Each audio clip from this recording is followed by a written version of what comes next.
Good evening. If I could ask everyone to remain standing for a minute's silence to remember the victims of the attacks in Israel over the weekend.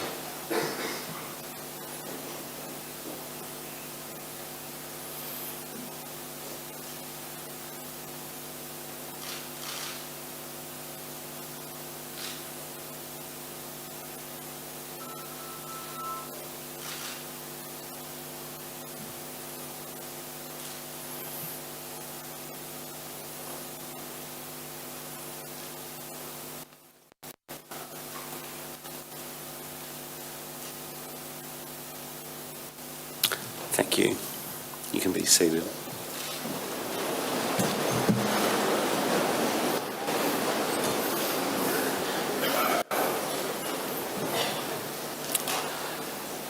Tonight, we stand with Israel. Today, we are all Israelis. I stand firmly and decidedly with Israel as it fights back hate and anti-Semitism in the form of barbarism and terror. I stand firmly, but on weakened knees that tremble as I, like all in this venue, struggle to comprehend the enormity of the hatred that motivates people to take children hostage, to murder innocents doing nothing more objectionable than going to a dance party. Terror is called terror because it terrifies everyone. We've all been dancing, we've all been to children's parties. Yet our worst nightmares would never concoct the scenarios that Israel faces today. And the outpouring of emotion globally as the world comprehends the inhumane savagery of the weekend's events is welcome. The lighting up of buildings in blue and white is being replicated all over Melbourne tonight, thanks to the empathy and support offered to the Jewish community from our state and local governments. I and other leaders have received calls from all parties offering their support and making sure we are managing. To them I say, and on behalf of the community, thank you. And this is only underscored by the strong contingent of MPs here tonight, Liberal and Labor, state and federal. However, as we gather here tonight, politics is the furthest thing from our minds.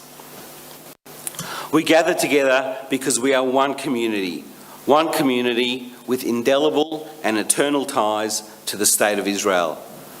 Those ties are sharpened now as we share in the grief of our Israeli brothers and sisters and share their outrage too, as we, like all Israelis, and indeed like all fair-minded global citizens, expect that Hamas is held to account and that the appropriate steps are taken to ensure that Israelis can remain safe in their homes, their communities, and also at their parties.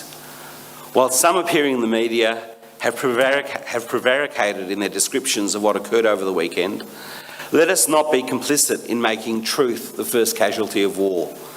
Let's call out these acts for what they are. These are war crimes from an Iranian-sponsored terrorist group with a consistent history of perpetrating war crimes against Israel, against Jews, and against its own people. The scale is unprecedented. In terms relative to the infamous 9/11 attacks, Israel has already endured losses more than 7 times those suffered by the US on that fateful day. In both cases, the victims committed no offence greater than going about their everyday business. In both cases, the citizenry demands a response that will restore their safety. As a community, we are not prepared to tolerate the disingenuously vapid calls that create a false equivalence between those who would murder innocents and take children hostage and a democratic state that defends its citizens. In that vein, we gratefully acknowledge the world's leaders, including Australia's, who have had the courage to support Israel's right to defend its border and its people. And concomitantly, we will not truck with those who in any way support Hamas or their homicidal allies and partners. What justification exists for taking elderly grandparents or children or toddlers hostage? What semantic gymnastics are required to defend an organisation that the Australian government has designated as a terrorist organisation? While we are angry today, I know that tomorrow we will feel sad. Sad as Israel begins to lay its departed to rest.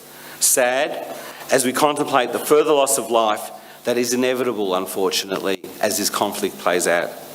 And overwhelmingly sad as we realise that Hamas's belligerent and violent actions have obviated the chance of a lasting peace anytime soon. And ultimately, this is the nub of the conflict, a conflict between a young nation that aspires to Western ideals of happiness and success, and those whose only desire is to see that nation destroyed. When Israel's former enemies have sought peace, Israel has responded quickly and in kind. Growing partnerships now exist with 6 former enemies. And many analyses over the last few days have pointed out that the possibility of normalised relations between Israel and Saudi Arabia are the real pretext for Iran's endorsement of these unspeakable crimes. So we stand together as a community this evening, proudly declaring our support for Israel today and for whatever may come tomorrow. And together, with broken hearts but raised voices, we say, Anachnu kulanu Israelim ha'erev. We are all Israelis tonight.